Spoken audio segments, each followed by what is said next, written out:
Olá, a partir de agora o nosso pentest vai ficar muito mais interessante. A gente vai começar a trabalhar mais com análises dinâmica, ou seja, a gente vai interagir com o aplicativo, entender o comportamento, manipular o comportamento e descobrir vulnerabilidades durante esse processo. Então, a gente entrou agora na etapa de testes de autenticação e autorização. E a primeira validação que a gente vai fazer aqui é de input validation, ou seja, se a aplicação trata os dados de entrada, ou seja, ela recebe dados vindo do usuário, a gente precisa saber se ela está tratando esses dados corretamente. A nossa ideia aqui é manipular esses dados e verificar como que o back-end reage com essa manipulação e se a gente consegue identificar algum problema nesse processo. A vulnerabilidade que eu vou demonstrar nessa aula é uma vulnerabilidade idêntica que a gente já pegou na nossa consultoria em Pentest Mobile. Então, isso é muito comum porque Pentest Mobile, normalmente, esse tipo de falha é negligenciado, o desenvolvedor acaba achando que ninguém vai fazer esse tipo de teste, de validação, enfim. Então, aumenta as suas chances de acabar encontrando esse tipo de problema. Vamos para a prática, então. Para fazer essa prática, eu já estou aqui com o back-end ligado, né, com todo o ambiente montado. Então, a partir de agora, a gente vai trabalhar com um ambiente já funcional, perfeito? Estou usando, então, o Android 10, que a gente configurou lá no começo, com a API 29, já está com o Burp configurado, com o CAD System, User, enfim. Vou usar aqui Dexcambio V1 durante esses testes também, perfeito? Estou com o Burp ligado aqui e beleza. Uma coisa que a gente pode fazer aqui é ativar o proxy, né? Então já deixar o proxy ligado. E antes da gente começar, algo que eu sempre gosto de fazer, a gente entra aqui dentro do ADB, por exemplo, e vai lá dentro do diretório onde está o app que a gente vai testar. Então, por exemplo, com Pentest Mobile, Dexcambio. Entro aqui dentro, dou um ls-la ou um ls-la-rzão aqui, para ele mostrar toda a estrutura de diretório que ele tem aqui, se tem algum arquivo aqui dentro, enfim. Por que eu faço isso antes de começar esses testes? Porque no decorrer dos testes, pode ser que o comportamento mude, pode ser que o aplicativo salve alguma coisa aqui dentro, enfim. E aí é interessante a gente saber e entender o momento que isso acontece e se acontece alguma coisa diferente. Se a gente viu um comportamento diferente ali, vamos ver se ele gerou alguma coisa aqui no back-end, ok? Perfeito. Tô com o Burp ativo aqui, então vamos começar. Primeira coisa que a gente vai fazer aqui, então, vamos interceptar a tela de login, porque nesse app aqui a gente não tem outro tipo de ponto de entrada aqui, né? Então, onde a aplicação está recebendo dados do usuário, então ela espera que você envie um e-mail aqui e uma senha aqui, certo? Vou colocar entrar e vamos aguardar, interceptar aqui pelo Burp.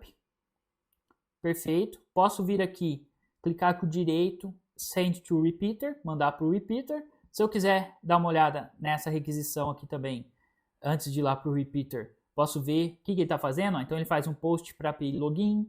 A gente vê que ele trabalha com JSON. Também está utilizando aqui o OKHTTP na versão 4.10. E aqui está o JSON que está enviando. Está enviando e-mail e password. A resposta está vindo, então, 401, não autorizado. Ele está usando tecnologia Express. E é isso, basicamente. Perfeito. Aqui no Repeater, então, a ideia agora é a gente começar a manipular e fazer vários testes para validar esse ponto de entrada. Quais testes a gente pode fazer aqui? A gente pode testar vários caracteres, a gente pode tentar manipular os campos de entrada aqui que ele tem. Então, por exemplo, ele pede por padrão e-mail e senha. O que eu posso tentar fazer, nesse caso aqui não faria muito sentido eu remover a senha, né? Porque eu não tenho um e-mail válido para poder fazer esse teste. Mas eu poderia, por exemplo, aqui colocar 1, 2, 3, 4, 5, 6 e tentar remover, por exemplo, o campo de e-mail, para ver como a aplicação reage. E aí ele continua dando não autorizado. Tá? Então a ideia de fazer esse tipo de teste é só a gente realmente entender. Por exemplo, aqui ele está esperando o e-mail. O que acontece se eu colocar ID? Nem sei se existe ID, mas normalmente existe. Né? Se eu colocar ID 1, por exemplo, o que será que acontece? E a gente vê que continua não acontecendo nada. A ideia aqui é a gente ir manipulando essa requisição até a gente encontrar algum comportamento inesperado, algum comportamento diferente desse padrão aqui que a gente viu que é o que ele está trazendo. Outros testes que a gente pode fazer aqui, posso colocar aqui, sei lá, uma barra. Aqui nesse caso ele quebrou, né, a query, né, então ele deu um bad request, então ele deu um erro de sintaxe aqui, dá uma mensagem de erro aqui também, enfim. E aí assim a gente vai aprendendo mais sobre a aplicação, entendendo o que acontece? Se não colocar nada, enfim. Então, o que a gente pode fazer aqui para tentar manipular? Poderia colocar, por exemplo, uma aspa simples. Colocando uma aspa simples no campo e-mail, ele trouxe um erro 500. Então, ele já mudou o comportamento. Erro 500 a gente sabe que é algum problema do lado do servidor, ou seja, ele não lidou bem com essa aspa simples. Eu colocando só uma aspa simples, ele falou, cara, quebrei. Basicamente é isso. E aí ele dá erro no servidor. A gente pode validar também se isso acontece no campo de senha. Então, aqui no campo de senha, será que se eu colocar aqui uma aspa simples também vai acontecer isso? Vou enviar. Também aconteceu. Então, ele também não valida e está quebrando, né? Então, isso é uma forma da gente... É um alerta para a gente de que tem um problema aqui. Você poderia fazer todos esses testes de forma automatizada, carregar uma lista de possíveis payloads, colocar aqui no intruder, por exemplo, fazer um ataque de... como se fosse brute force, né? Nesse campo aqui de e-mail, colocando todos os payloads e validando, enfim. Mas eu gosto de fazer esses testes de forma manual. Eu acho que a gente consegue ter muito mais resultado e depois que a gente identifica um problema, aí sim a gente automatiza para melhorar. Então, vou mostrar como fazer isso. Então, beleza, a gente viu que se a gente coloca uma aspa simples, ele deu esse erro interno do servidor. Então, isso indica um possível SQL injection. Então, eu posso vir aqui e tentar colocar um SQL injection, por exemplo. Posso colocar uma lógica de, beleza, o e-mail aqui vai ser vazio, ou poderia colocar qualquer coisa, mas vou colocar aqui que é vazio ou true, por exemplo, falando já que é verdade. Vamos ver o que acontece. Continuou dando erro 500. Pode ser porque, como ele tem um campo senha, enfim, ele está continuando o código e aí ele está fazendo o resto aqui e está quebrando. Então, a gente poderia colocar, adicionando aqui um comentário dessa forma ou dessa forma aqui e ver como ele reage. Vamos ver. Olha, colocando dessa forma aqui, a gente conseguiu fazer um bypass no login e ter um token válido. Ó. Notem que agora ele retornou um 200, ele retorna um token JWT para a gente, um usuário, e aqui nesse usuário ele tem então ID, mudei a tela aqui, ele tem um ID 1, cliquei errado aqui, ele tem um ID 1, nome de usuário DexCambio, e-mail dexcambio@dexcambio.com, a senha em texto claro, isso aqui já mostra então que a senha no banco de dados está armazenada em texto claro, o que não é uma política de segurança legal. A role aqui está user, o account ID é o número dessa conta e o balanço dela, ou seja, ela tem R$25 em real e $112 em dólar. E é uma conta ativa, né? Porque está 1 aqui. Então, nesse momento aqui, a gente conseguiu fazer um bypass. Com esse payload aqui, a gente consegue acessar o app como sendo DexCambio, como sendo este usuário aqui. E aí a gente pode também analisar se houve alguma mudança aqui na nossa estrutura. Então, será que gerou alguma coisa aqui? Ó, dentro de Shared Prefs, a gente olha, ó, não gerou nenhuma mudança aqui. Beleza. O que a gente pode fazer aqui é validar essas credenciais agora no app e ver o que acontece. Ó. Então, vou até desligar agora o burp, só para a gente ver. Proxy, intercept, off. E aí a gente coloca aqui então, dexcambio, @dexcambio.com e a senha dex123.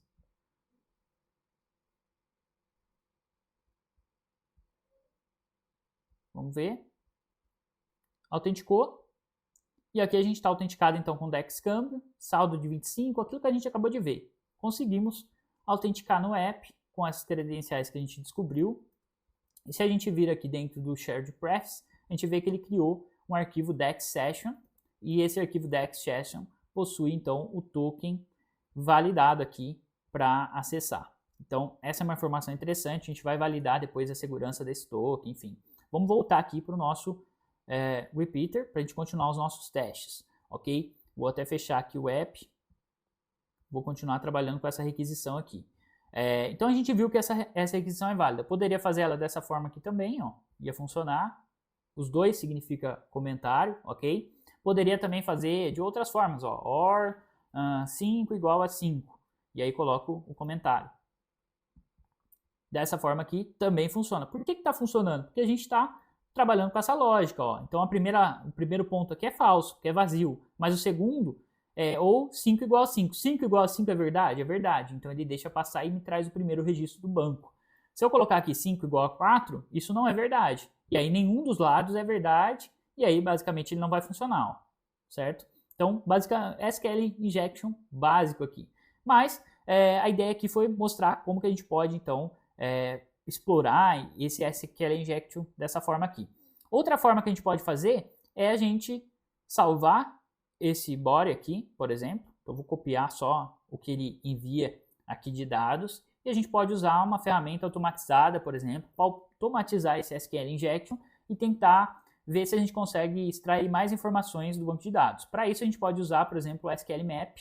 E aí eu posso passar aqui "-u", passo aqui o endereço que a gente está trabalhando, https, //api, dexcambio.local, 3000/api login.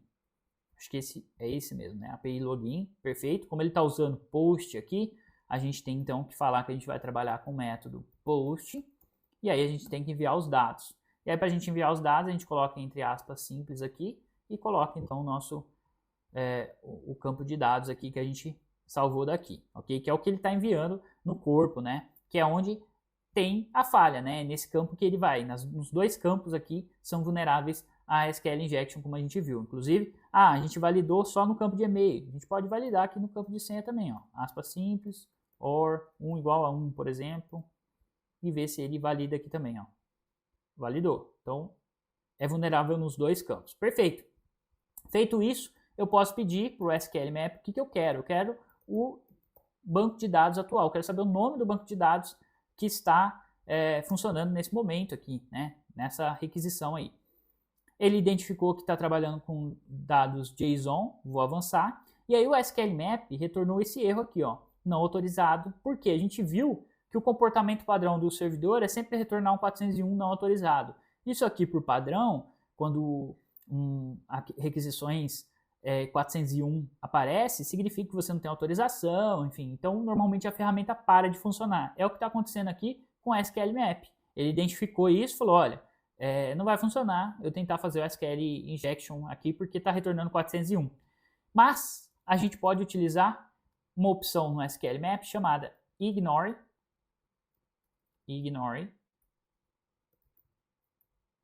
Code e passar o código que a gente quer ignorar. Então eu quero ignorar códigos de erro 401. Isso está falando para o SQL Map que olha, independente se estiver retornando 401, continua testando aí, basicamente isso. Ou a gente pode passar também dessa forma aqui, ó. Posso passar dentro de aspas simples um asterisco. Aí significa que ignore qualquer código de erro que acontecer aí, você vai continuar, ok? Então aqui, como ele reclamou do 401, eu vou colocar só o 401. Feito isso, vai começar os testes. Agora, ele está fazendo então todos os testes, porque ele está ignorando os códigos de erro. E vamos aguardar para ver se ele realmente identifica o SQL Injection que a gente encontrou ali. Ó, identificou, vou continuar avançando aqui. Ele então identificou que o e-mail é vulnerável. Pergunta se eu quero testar os outros campos, eu vou falar que não agora. E aí, ó, ele já me traz aqui os payloads que ele utilizou, enfim. E agora ele vai me trazer o que eu pedi para ele, que é a database, né, o banco de dados atual, qual o nome dele. E aí ele vai buscar agora esse nome e me trazer. Tecnologia ele identificou que é Express com banco de dados MySQL. Está trazendo então os dados aqui, ó, começa com DE, DEX, então provavelmente algo relacionado a Dexcambio, né? Ó. Perfeito, ó, encontrou então o nome do banco de dados é Dexcambio App, e agora a gente pode tentar extrair dados desse banco de dados. Ó. Então, ao invés de pedir agora currentDB, vou deixar esse ignore aqui e vou começar a trabalhar com os dados aqui. Ó.